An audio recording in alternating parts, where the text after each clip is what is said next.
company, it's possible to develop assets just as if you are a private sector company. And either you enjoy the yield from that development, or if it's excess property or assets, you can sell them. But then you sell them at a full market value and not like the public sector entities usually do, at a discount or fire sale, or unknown to the politicians or stakeholders and taxpayers what the real value actually is. And the best way to start this is to do an asset map, which is an indicative feasibility study. And this is not a very difficult process. It could take a few weeks for a city, or even a few days if your data is comprehensive. And from there on, it's possible to then determine what assets would be suitable to put into a holding company and start managing and develop as if you are a private sector owner of this without privatizing. And this would be to the benefit of society as a whole, instead of what is otherwise the risk that you transfer, have an undue transfer of public wealth to the private sector. Thank you. That's it. Muchas gracias, Mr. Detter. De su presentación, vemos que hay una tarea triple para las agencias de desarrollo económico local: identificar los activos, contabilizarlos apropiadamente y desarrollarlos comercialmente, sí, generando la mayor cantidad de beneficios para los ciudadanos, pero evitando efectos sociales negativos como la gentrificación en el desarrollo comercial de esos activos. Ahora vamos a pasar en esta segunda parte del webinar a la práctica. Vamos a ver qué dicen los que están haciendo, los que están al frente de las agencias de desarrollo económico local. New York City Economic Development Corporation, NYC-EDC, tiene como misión crear prosperidad compartida en los 5 municipios o boroughs que conforman la ciudad de Nueva York, mediante el fortalecimiento de los vecindarios, el crecimiento económico y la generación de buenos empleos. Esta corporación de desarrollo económico local está estructurada como una corporación sin fines de lucro que realiza servicios de desarrollo económico para la ciudad. NYC-EDC puede completar sus proyectos de manera más eficiente porque no está sujeta al mismo conjunto de regulaciones y requisitos operativos a los que están sujetos otras agencias públicas de la ciudad de Nueva York. To talk to us about how can an agency like New York NYC-EDC reactivate economic growth in New York City after the pandemic, we have Cecilia Kushner. Cecilia es actualmente la directora de estrategia de la Corporación de Desarrollo Económico de la Ciudad de Nueva York. Cecilia lidera equipos multidisciplinarios para entregar proyectos y programas enfocados en desarrollar sectores emergentes de manera inclusiva y construir comunidades para el éxito económico. Antes de su cargo actual, Cecilia pasó más de una década trabajando para la ciudad en una variedad de programas y políticas de infraestructura, operaciones de tránsito, uso del suelo y desarrollo comunitario. Más recientemente, como vicepresidenta ejecutiva de planificación y el ferry de la ciudad dentro de NYC-EDC. Y anteriormente en el Departamento de Planificación Urbana en las oficinas ejecutivas de Brooklyn y Resiliencia.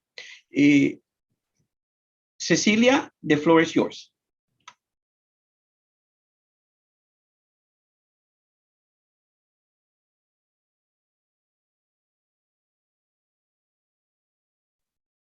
Good morning, everyone.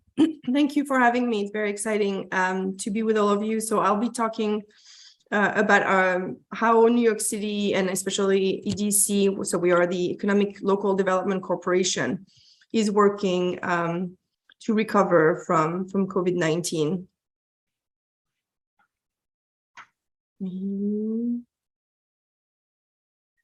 So just a little bit of context. These are basically the numbers that we're continuously looking at.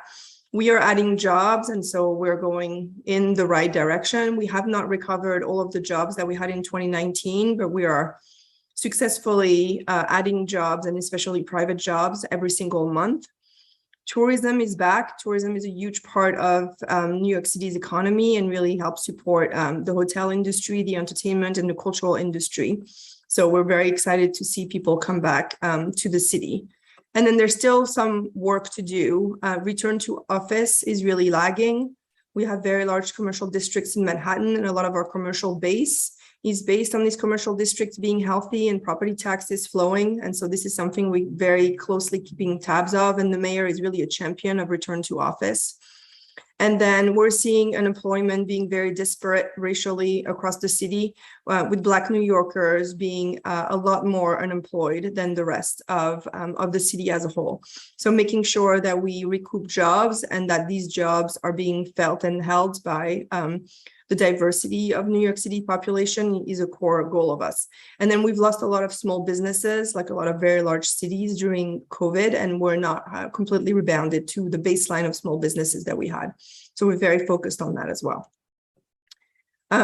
So we have a new administration that came in January. Our deputy mayor and our mayor released an economic recovery blueprint. These are like the main principles. So restarting the city's economic engine, supporting small businesses, driving inclusive sector growth, and I'll talk about that, connecting New Yorkers to job, and then really always thinking about the future. So not just doing kind of small term, short term tactics, but really making sure that everything that we do now builds upon what we would want the city to look like in 5 to 10 years. And then at EDC here, we're very large asset owners. We own 66 million square feet of real estate across the city, mainly industrial and commercial real estate. So really leveraging our assets towards economic development and recovery, making sure that we create quality jobs, and then the rest of the goals that you see on the slides here. So as I said, we have a lot of assets. We're very focused on creating jobs, but as I like to say, we're trying to be future oriented. So we want to create the jobs of tomorrow. So we're continuously looking, and I'll talk a little bit about that, on what are the industries of the future that are growing globally and where New York City should get its market share. So two of the ones that I'll discuss is life science, so biotech, and then offshore wind, and at large, the green economy. So we're trying to think of a framework that really makes sure that we take advantage of being a very large city, where each and every single one of our strategies should have an asset component. So we're really taking advantage of the fact that we're a very large landlord and have a lot of buildings that we can tap to be part of the future of our economy, to looking at neighborhoods. One thing that was really important during COVID is how New Yorkers lived in like a smaller geography. And so we've seen some neighborhoods succeed and some neighborhoods not succeed. So really thinking about like what makes a neighborhood a healthy neighborhood and a good neighborhood for economic development. And then citywide, how it can support emerging industries. As I said, everything we do, we really want to have like a long-term vision for what the city ought to be doing. So this afternoon, we're convening what we call the New New York panel, which are 53 civic leaders, business leaders, no elected official except the mayor and the governor are convening it.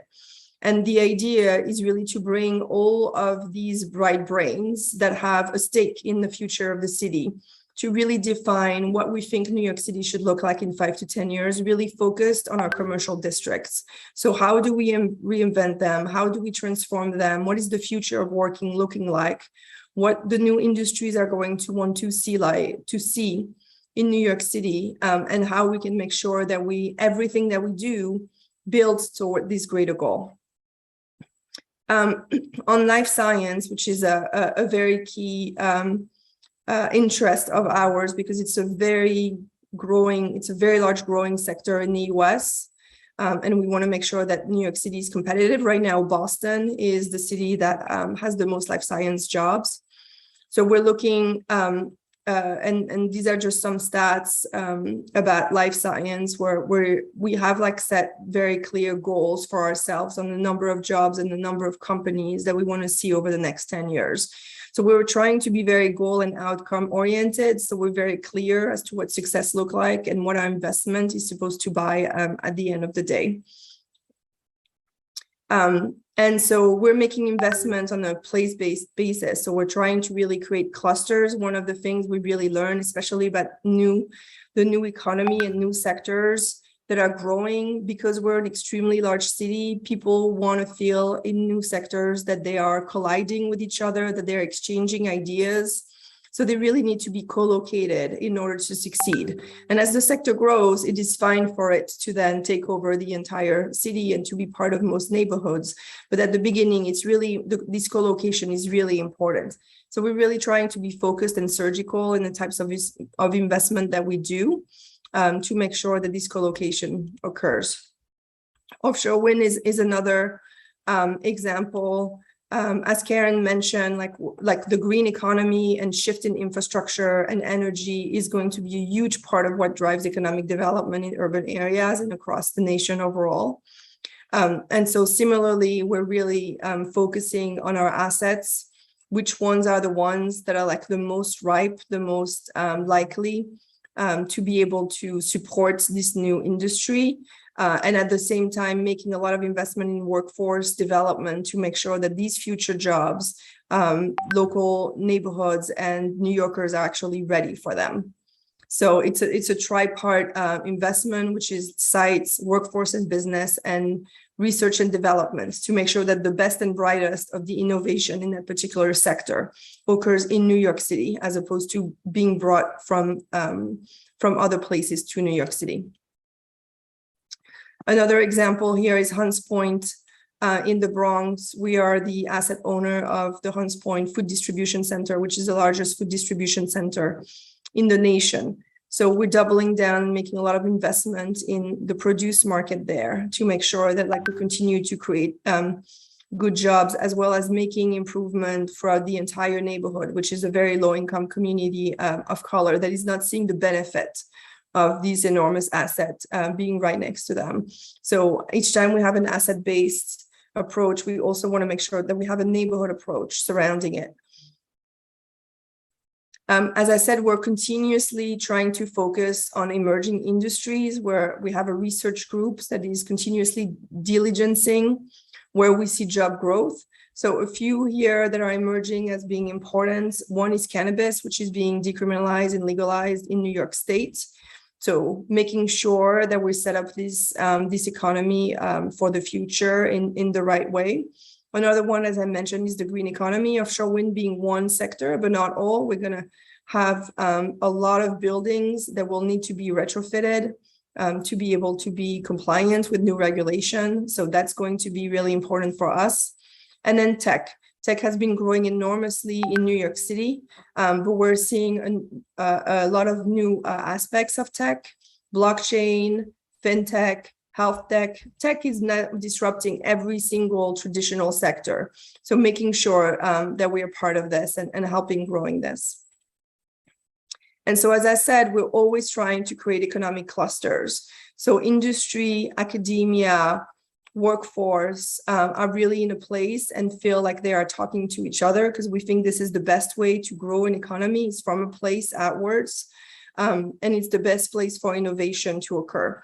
So two examples here, one in the Bronx, Morris Park, where we're looking at public health, because there's a large cluster of hospitals there. And another one where we are trying to move city agencies' real estate into neighborhoods that have potential for commercial hubs, so that the city can be a first mover in creating a market in these neighborhoods, and actually having workers in these neighborhoods where the existing commercial market would not yet support kind of ground up development for offices.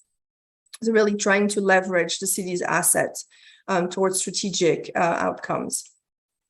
And then finally, because of COVID, we've gone back to a tool that the city hadn't used in a very long time, which is just good old business development. and trying to make sure that like firms that are interested in coming to New York know how to navigate the city. I think what we found generally is that a lot of companies are interested in coming to New York because we have such a great talent. I think Karen was right, like talent is the new oil. Like this is what we're hearing left and right, both talent and diversity. Firms want to have a diverse workforce, and New York City, because it is one of the most diverse city in the entire globe, offers that. However, we're a very hard city to navigate in terms of real estate, in terms of regulation, in terms of workforce offering. And so we're creating a team that is going to provide technical assistance and like kind of a concierge approach to companies that want to come to New York City to help them navigate all of these issues and be able to make New York City their home. And we're very excited about starting this new project. That is it for me. Thank you. Thank you, Karen. Thank you, Cecilia. Very impressive portfolio, very impressive initiatives. La ciudad de Nueva York muestra cómo un enfoque estructurado con alta coordinación y un foco en el largo plazo y en el bienestar de los habitantes de la ciudad da resultados reales para la ciudad. Ahora, en esta segunda parte, vamos a escuchar al intendente de la ciudad de Córdoba, que nos va a hablar de cómo están aplicando el enfoque de desarrollo económico local a través de una agencia en la ciudad de Córdoba, en Argentina. La visión de la Agencia para el Desarrollo Económico de Córdoba, ADEC, es ser el referente estratégico en el desarrollo económico y social sustentable de la ciudad de Córdoba y su área metropolitana. La ADEC es una asociación civil sin fines de lucro y está constituida por más de 40 entidades, entre cámaras empresariales, colegios profesionales, universidades y el gobierno municipal. Esta estructura le permite realizar estudios de prefactibilidad para la posterior articulación de proyectos de regeneración de espacios urbanos subutilizados, así como la localización y promoción de inversiones en conglomerados o clústeres de negocios prioritarios en línea con la estrategia de desarrollo económico metropolitano. En el caso de ADEC, la colaboración entre administraciones federal, provincial y local para la desafectación de terrenos de propiedad pública y la participación del sector privado en el desarrollo comercial de los mismos es clave para la materialización de buenos proyectos de regeneración urbana y desarrollo empresarial. Para hablarnos entonces sobre cómo reactivar el crecimiento económico post-pandemia en la ciudad de Córdoba, tenemos el privilegio de tener al intendente de Córdoba, Martín Yarlora. Martín Yarlora es el actual intendente de la ciudad de Córdoba para el periodo 2019-2023 y es el presidente de la Agencia de Desarrollo Económico de Córdoba. Tiene un diplomado en gestión pública de la Universidad Católica de Córdoba y es abogado de la Universidad Nacional de Córdoba. Ha sido concejal e intendente de la ciudad de San Francisco entre 2003 y 2011. Fue en ese año también, en 2011, electo presidente del Partido Justicialista y reelecto como intendente de San Francisco. En diciembre de 2013 asume como ministro de Industria, Comercio y Minería y Desarrollo Tecnológico de la provincia de Córdoba y en 2015 fue electo vicegobernador de la provincia de Córdoba. Posteriormente, en 2017, resultó electo al Congreso Nacional como diputado y finalmente en 2019 electo como intendente o alcalde de la ciudad de Córdoba. Don Martín, la pantalla es suya. Bueno, antes que nada, agradecer a María Camila nuevamente, del BIT. Gracias, como siempre, por permitirnos estos foros donde nos permite intercambiar experiencias. Ahí está María Camila. Gracias por permitirnos participar. Gracias, Gilberto. Y bueno, para mí es un gusto poder estar con todos ustedes. Lo primero es ratificar los conceptos, ¿no?, de la importancia de las agencias de desarrollo. Me parece, la ADEC es una agencia que se creó en el año 97, producto también de un plan de desarrollo de la ciudad, y desde ese día a la fecha vino generando iniciativas que han beneficiado a los sectores económicos, sociales, de toda nuestra ciudad. Empezó con un grupo, con una relación público-privada, empezó con varias cámaras que después se fueron sumando, llegando a lo que Gilberto explicaba, a esta cantidad de cámaras importantes, y después fueron sumando también a sectores universitarios y a sectores académicos. La DEC nos permitió y nos permite claramente contar asiduamente con proyectos. Yo escuchaba a Cecilia relatar los programas de crecimiento. Bueno, la DEC tiene la misma impronta y de desarrollo, y con todo, cuenta constantemente con programas, ¿no?, que nos van sirviendo a cada una de las gestiones nutrirnos de información. Lo bueno que tiene la DEC, a distinto que al ser una agencia que ya cuenta con tantos años, la misma cuenta con programas o con estudios que las gestiones pueden ir aplicando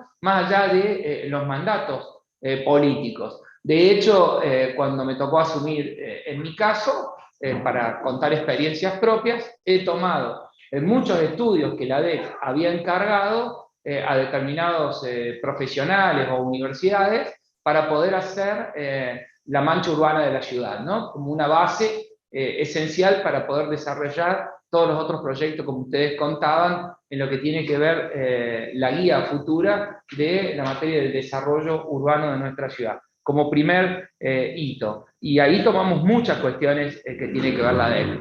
Quiero destacar también palabras que decía Karen, y en esto, para acompañar un valor fundamental que la DEC tiene. En este trabajo público-privado, en esa potencialidad que tiene nuestra DEC en la legitimación de la política pública. Creo que eso es algo que destacamos todos, y de una manera u otra lo destacaron todos los que me precedieron en la palabra, ¿no? Para nosotros eso ha sido esencial, de tal manera que en la pandemia la DEC cumplió un rol totalmente destacado.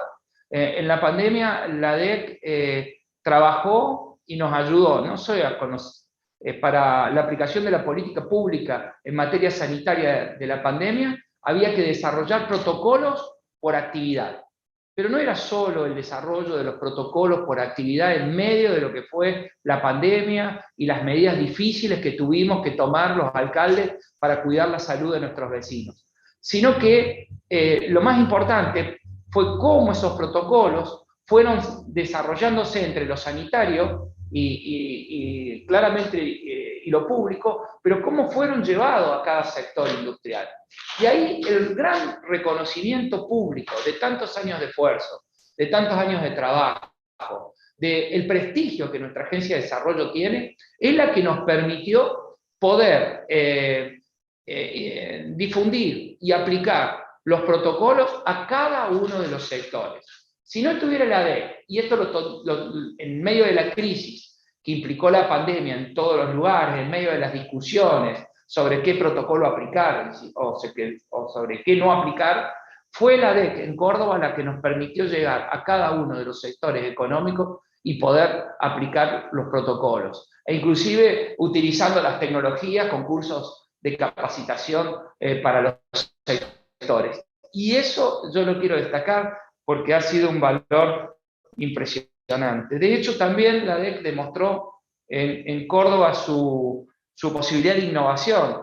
Tuvimos que desarrollar un quinto foro mundial en materia de desarrollo económico local, y no había presencialidad. Y el ADEC se animó, innovó y lo hizo de una manera virtual. Un poco para contar la historia de la ADEC, cuál es el valor que la ADEC tiene. No, en tan pocos minutos no vamos a hablar de todos los proyectos, pero claramente la ADEC ha sido la agencia que va teniendo a largo plazo, una visión de Córdoba a largo plazo, y va motorizando muchísimos proyectos de desarrollo. Y quiero destacar, como bien dije, el paso de la ADEC o la ADEC en el rol histórico de cómo la ADEC trabajó en medio de la pandemia. Hoy, claramente, en la misma perspectiva que estamos todos viviendo en la post-pandemia, la ADEC también está haciendo un proceso de planificación estratégica y está trabajando claramente en varios proyectos que ustedes nombraban ahí. Ya se está trabajando en el futuro del trabajo, la reconstrucción productiva post-pandemia, la innovación, la transformación digital, la sostenibilidad de la economía circular, la logística, la economía popular, la inserción internacional de nuestra ciudad para atraer inversiones. Todos estos proyectos, al cual voy a referirme a dos, básicamente, nosotros, y aportar algunos números para poder terminar en el tiempo. Claramente la pandemia nos afectó a todos, hubo que trabajar en muchos sectores de una velocidad, pero también uno de los puntos en donde ADEC ha sido fundamental es mejorar la competitividad. Y para mejorar la competitividad, claramente las Smart City como ciudades teníamos tareas pendientes desde los puntos de vista gubernamentales. Nosotros en la pandemia y ahora estamos en una transformación tecnológica en lo que tiene que ver habilitación comercial de comercios a través de la web, habilitación también en materia de construcciones a través de la web, ahora van a ser carnet de conducir, o sea, vamos en una transformación tecnológica en lo que se conoce como GovTech, acompañar la transformación de lo que está haciendo lo privado desde el punto de vista de lo público. Eso es para mejorar el ecosistema emprendedor, para que claramente alguien que quiere emprender, después de la post-pandemia, creo que una de las cosas que la misma trajo es la incorporación de tecnología masiva de alguna manera en la gente, y nosotros los gobiernos no nos podíamos quedar. Entonces eso mejora la posibilidad de un emprendedor de poder incorporarse rápidamente, ¿no? A través de las habilitaciones automáticas. Esto lo pudimos hacer también porque la ADEC de hace muchísimo tiempo en nuestra ciudad venía trabajando sobre la idea de una ventanilla única, de una posibilidad de mejorar el ecosistema emprendedor, y bueno, nosotros tomando esa iniciativa fuimos directamente a lo que está haciendo el mundo en habilitación automática de negocios. Eso también lo pudimos hacer por el acompañamiento claro de la ADEC, de los sectores productivos, acompañando al sector público a dar las batallas en lo que tiene que ver en los liderazgos que hay que tener en materia de transformación digital. Hoy estamos también, como todos, tratando de recuperar claramente los espacios perdidos por los empleos. Córdoba hoy es la tercera ciudad en Argentina que viene recuperando empleos formales. Se ha recuperado principalmente de la industria, construcción, salud, software, y estamos con una fuerte, como veía también lo de New York, ¿no? Apuntando a las nuevas calidades de empleo, los servicios, el turismo. Hoy, dentro de horas, vamos a estar lanzando una cumbre mundial de economía circular, ya poniendo a la ciudad en lo que tiene que ver la generación de los empleos verdes, los grandes desafíos del mundo sobre la automatización, la inteligencia artificial y cuántos empleos tradicionales van a ser suprimidos. Y ahí está la gran oportunidad de la creación de los empleos verdes, ahí está la gran oportunidad de ir preparando a las ciudades para la llegada y para la generación de la economía naranja, de la creatividad, bueno, algo que el BID nos vive claramente adoctrinando de alguna manera, que cuáles van a ser las nuevas oportunidades de la ciudad. En materia de turismo, fíjense en el impacto, para dar unos números y cierro. Antes de la pandemia, nuestra ciudad tenía casi 13.000 alojamientos, de todo punto de vista. La peor etapa de la crisis nos llevó a 7.800 alojamientos turísticos. Una caída tremenda, cerraron hoteles, bueno, lo que sucedió en todos lados. Ahí tomamos una línea de acción en poco tiempo. Hoy ya estamos en más de 9.000 alojamientos. Ha surgido el alojamiento temporario como algo que ha suplido, pero hemos tomado una política muy activa de parte de la ciudad, generando eventos continuamente, eventos públicos, desde maratones, desde adquirir eventos deportivos de alta escala de nivel nacional, desde los congresos, bueno, desde las cumbres como tenemos ahora, incentivando y poniendo a la ciudad claramente con eventos para tratar de recuperar rápidamente los alojamientos y que estos sectores se vean impulsados con un rol activo desde la ciudad. Y después, bueno, agradecer a la ADEC porque con estas 8 líneas de acciones son un montón de políticas e iniciativas que estamos desarrollando, pero que haría principalmente valorizar como alcalde el trabajo que hacen y que veo que están haciendo los anteriores exponentes desde lo técnico. Y agradecerles porque las agencias nos acompañan a nosotros desde lo público para que nuestras medidas tomadas, ¿no?, desde los institutos de estudio de cada una de las agencias y los programas puedan ser legitimadas, puedan ser apoyadas.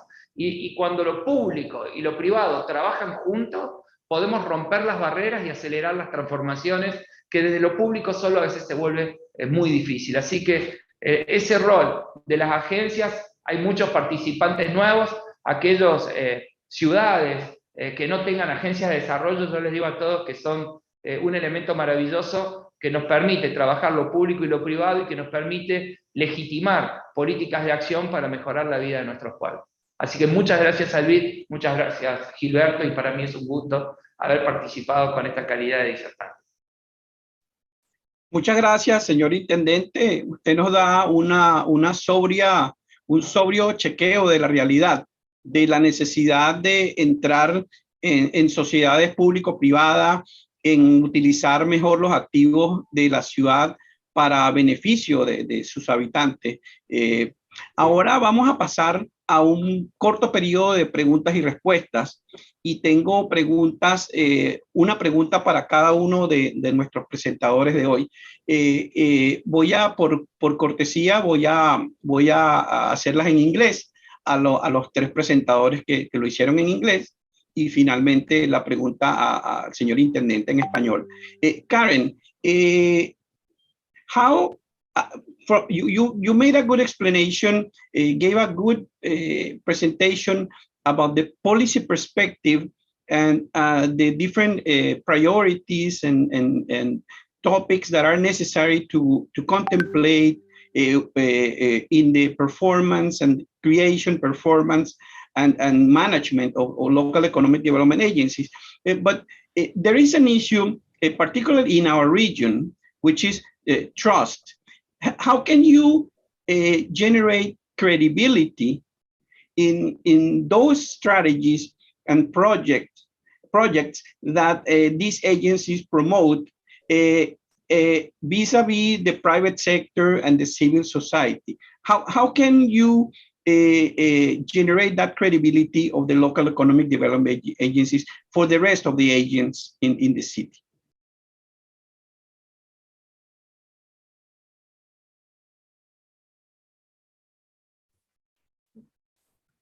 Roberto, was there an order you wanted us to go in, or? Yeah, this is for you, Karen. Okay, great. I think this is a really interesting question, and a lot of the issues I wanted to raise also were really about sort of having plans that are fact-based and that are grounded in reality, because I think this really is an opportunity to serve as a communication platform. And there are a lot of local economic development strategies that say we will be the #1 this, or we will be the top here, we're going to be the next, Silicon Valley of something, or equivalent.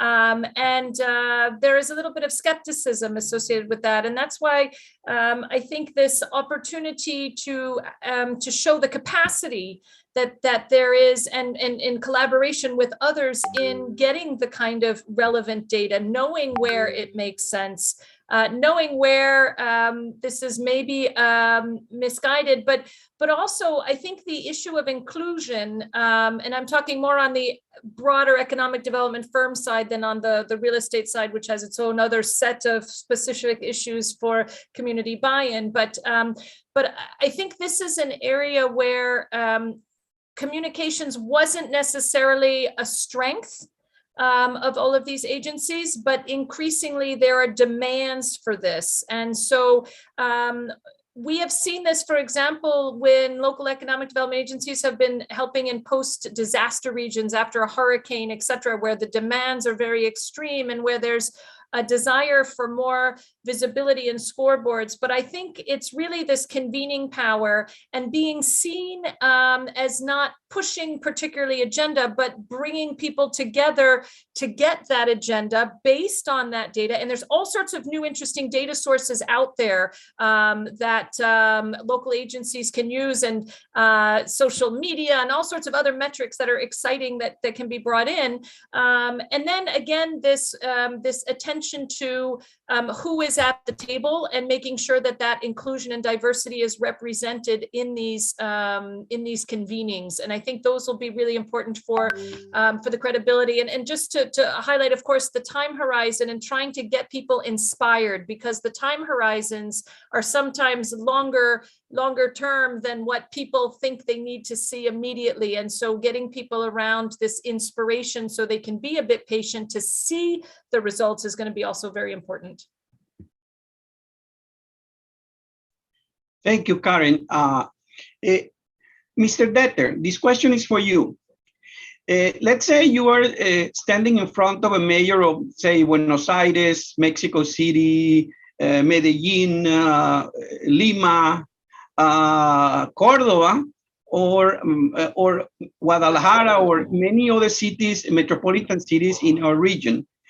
What would be the three main principles that you will emphasize as recommendations to maximize the value and the yield of the assets of the city, to be able to invest that value commercially in the economic growth and job creation and urban regeneration? Right. Well, first of all, I think it's important to do the asset map to get an idea of what kind of assets you have. And that asset map should result in finding assets that are worth at least 1 times GDP or economic output of that city. Most likely equivalent to half the total property market in the city. If you find less, you have probably missed some assets. You should also go through whether you have operational assets like a subway, airport, harbor, or anything like this that can be used. And then from there on, it's more to sit down and strategize, what would be politically possible to put into a holding company. Or financially or technically, this is not rocket science. I mean, this is done in the private sector every day, and it's been done for 100 years in the public sector.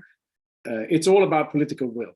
So the political leadership has to be, keen on doing this, having the political will to do it, having the strength to do it, the personality to do it, but most likely also having the financial need to do it.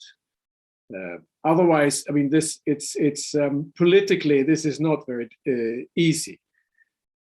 Usually it's not very easy. In some cities, it's more easy than others.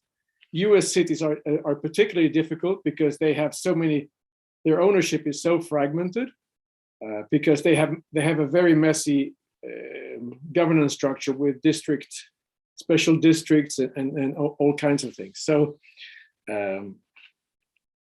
it really depends, but it's with political will, everything is possible.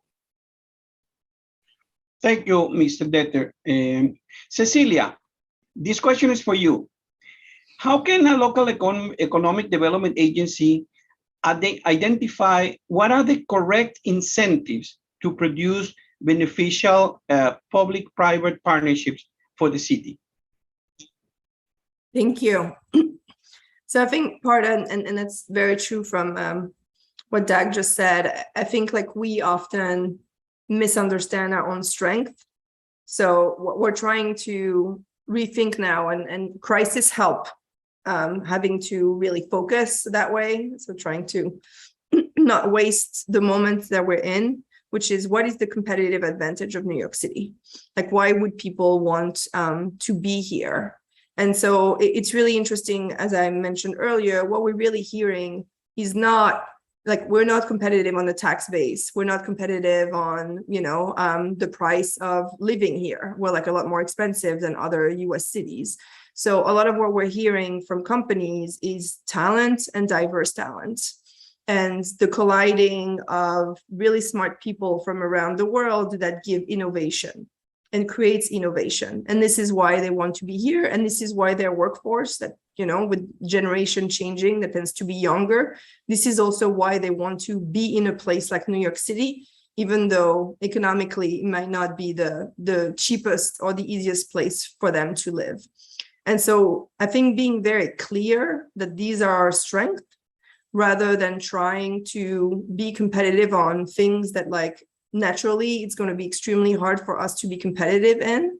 I think it has been a big lessons learned, because we're a very large city and have, and as Dak said, like a fairly fragmented from a regulatory perspective.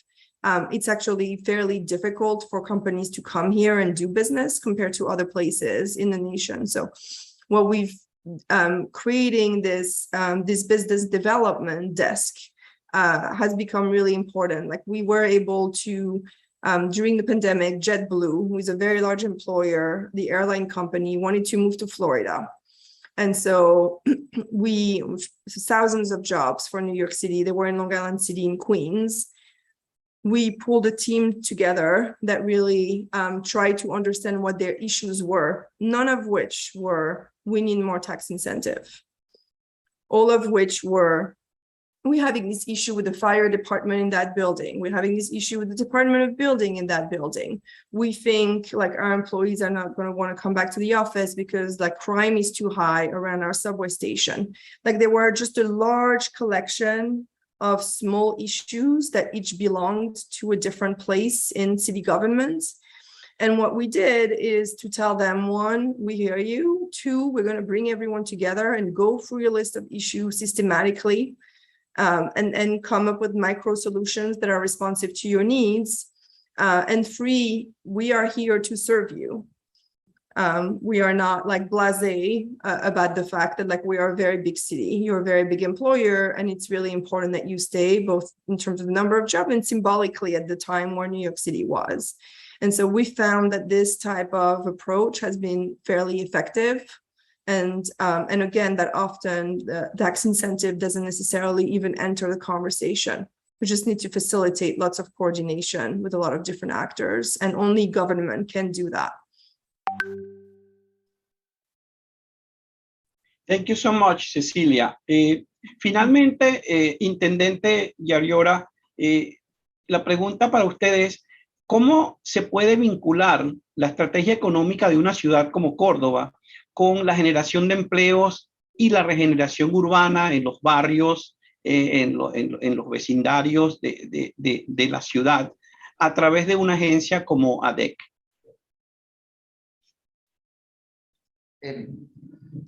Claro, me parece que destacar lo que decía Dak cuando hablaba de la voluntad política que hay que tener, pero que después, cuando uno toma las decisiones, las agencias colaboran muchísimo en la legitimación de esas decisiones, porque justamente hubo una construcción pública-privada, ¿no? Y en la toma de decisiones que nosotros ya tuvimos que hacer, en el mapeo público, en el mapeo de la ciudad para determinar qué áreas, en dónde poder construir una casa o una industria, o dónde no se puede realizar determinadas cosas, estamos justamente también avanzando con iniciativas para desarrollar sectores que le vemos muchas potencialidades, ¿no? Y ahí es donde con ADEC vamos a tener que estar trabajando próximamente en lo que es la presentación de un montón de iniciativas para que muchos sectores que nos pasan igual, ¿no? Han cambiado actividades o sectores que tienen nueva potencia en virtud a obras que nosotros estamos realizando y que, bueno, vamos a tener en los próximos meses una hermosa ida y vuelta con los sectores privados. Vamos a través de la agencia a trabajar sobre iniciativas que van a tener que ingresar a nuestro Consejo Deliberante para claramente ser tratadas para incentivar, como bien decías vos, en este círculo, ¿no? Generación de empleo a través de las iniciativas sobre determinados sectores donde hay potencialidades de construcción, vinculadas claramente una idea de desarrollo que hemos traído nueva de estas ciudades vivibles para la gente, ¿no? En donde tenemos, por ejemplo, en el centro hoy un programa que se llama Córdoba Respira, donde estamos rescatando nuestro casco urbano. Hemos traído los nuevos conceptos de supermanzana, que el mundo lo está trabajando. No hay país o de las ciudades más grandes que no están volviendo o repensando la ciudad para hacer una ciudad vivible hacia la gente, con mejores espacios públicos, con lugares que se rescatan para que los vecinos los gocen de una manera mejor, pero también que atraen al turismo. Nosotros estamos, una de las supermanzanas más importantes es nuestro casco histórico, y estamos inclusive trabajando con fondos internacionales, digamos de la Unión Europea en este caso, cofinanciados, para mejorar todo ese casco histórico, y de esa manera reactivar también un paseo hermoso del turismo con otras actividades que vamos a hacer en torno a nuestro cabildo. No me quiero ir del tema, pero sí quiero revalorizar este encuentro para aquellos que nos están viendo, y decirle a aquellos que no tengan todavía agencias de desarrollo u organismos de este tipo, que los creen, que los hagan,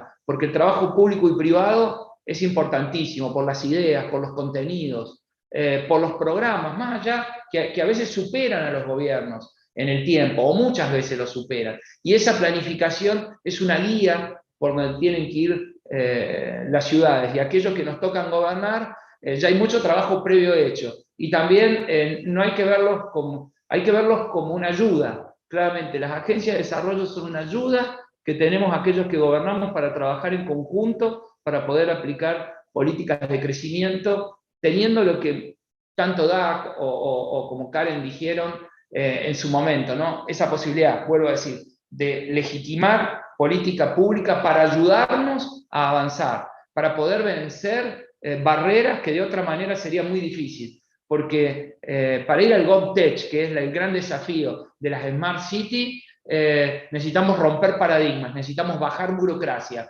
Y eso es un tema de liderazgo que lo tenemos que hacer tanto lo público como lo privado, trabajando en conjunto para romper todas esas barreras lo más rápido posible. Así que muchas gracias, Gilberto, por tu moderación. Muchas gracias, señor intendente. Y ya llegando al final de este seminario virtual, webinar, vamos hacia el cierre con una intervención por parte de nuestro colega Rafael Matas Trillos de BID Invest, que es el brazo privado del BID, del grupo BID. Rafael Matas Trillo es experto en energía renovable e infraestructura. Actualmente es el jefe de la región andina en la división de infraestructura y energía de BID Invest. Ha estado trabajando para el grupo BID desde 2007, principalmente estructurando transacciones de financiación de proyectos de transporte, energía renovable, agua y saneamiento en América Latina. Tiene amplia experiencia en la región andina y el Cono Sur, estructurando transacciones complejas de energía e infraestructura en países como Colombia, Uruguay, Chile, Argentina y Brasil. También trabajó en la oficina del BID en República Dominicana. Durante 4 años estructuró transacciones de asociación público-privada, tanto en República Dominicana como en Jamaica. Con esta amplia experiencia y para traer la perspectiva del sector privado a esta discusión, le damos la palabra para cerrar a Rafael Matas Trillo.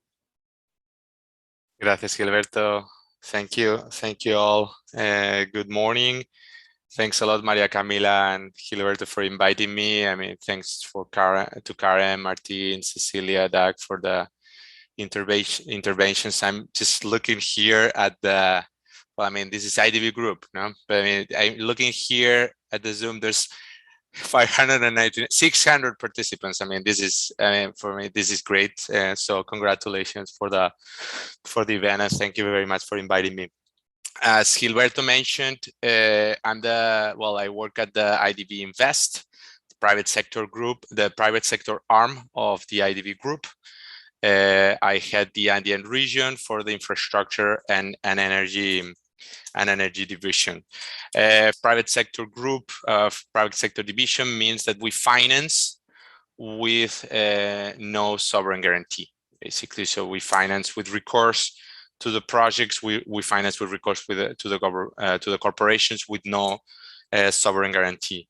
In our division, we finance 4 main sectors, which are energy, which is mainly renewable energy at this moment, decarbonization, which is turning like kind of very decisively towards those sectors. Like there was a lot talked today about green cities, energy efficiency, whatnot. So that's where the cities are going, and that's exactly and precisely where we're going. Infrastructure, like thought of like classic infrastructure, social infrastructure, which are mainly like education and health, and water and sanitation. Like and hand together very tightly with Maria Camila and Gilberto, we're championing, we're developing, moving towards like sustainable cities, smart cities in the private sector of the bank.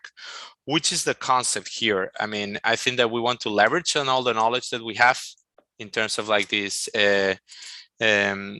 group expertise on sustainable cities in order just to do more business with cities, do more business with like with SOEs. No, in that sense, we're looking, and this is like kind of starting process, and this is a work in progress, but we have a very clear idea of what we want to do. Now, we want just to do more private sector, more business with cities in the areas of renewable energy, energy efficiency, smart metering of energy and water, for example, water and sanitation, waste management.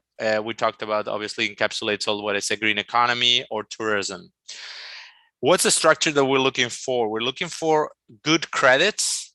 So, I mean, the cities or the vehicles need to be bankable. Here it comes, very important what Doug mentioned before. In principle, through charter, we don't finance directly municipalities, but we do vehicles that are like kind of dependent on municipalities. So that's very important, like kind of a bankable, well-structured vehicle. We're going to take some security. The way we're seeing it in order to be bankable, like certain pledge on some very clear defined receivables. I think that we would be seeing that as the way to make these projects bankable themselves. I want to put you a very quick example. For BRK Ambiental, this is a water and sanitation. This is private, but this is something that we want to replicate. BRK Ambiental is a water company, which parent is Brookfield, which together we did a very important water and sanitation project in Fortaleza, in the north of Brazil, for like basically sanitation services. Okay. What we did, basically, the off-taker is a public company, but there we created a trust in which the water revenues from the end users, the receivables from the end users, come to a trust. We get paid. Once we get paid, the rest of the waterfall goes to the public utility. These are the structures that we're looking into. No? So next steps, what we want to do together with our colleagues of sustainable cities, what we want to do is, first of all, map the cities where we want to make an impact.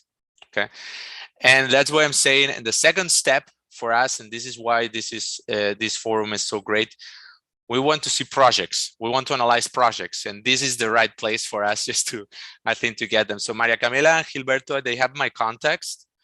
We would like just to see, like, please contact us with projects of this similar structure that I mentioned and the sectors that you think that we could fit. And we're going to analyze them. We're going to get back to you. This is a process in which we're going to be triaging certain projects, certain cities. But I mean, this is great for us. And we got a lot of ideas from these interventions. And well, thank you very much for the space, for the time.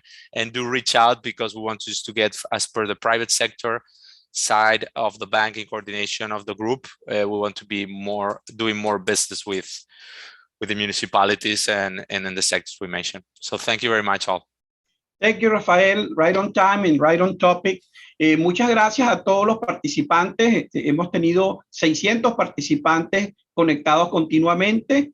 Vamos a tratar de traducir las presentaciones en inglés con el permiso de los presentadores y compartirlas adicionalmente a los participantes de este webinar. Les agradecemos a nombre del Banco Interamericano de Desarrollo, del Departamento de Cambio Climático y Desarrollo Sostenible, la Red de Ciudades del BID, la División de Vivienda y Desarrollo Urbano, su atención, su interés y su genuina dedicación por estos temas del desarrollo económico local que prometen soluciones y buenos proyectos para resolver los problemas más apremiantes de nuestras ciudades en Latinoamérica y en Caribe. Muchas gracias por su atención, que tengan un buen día y que sigan saludables y recuperándose de COVID-19.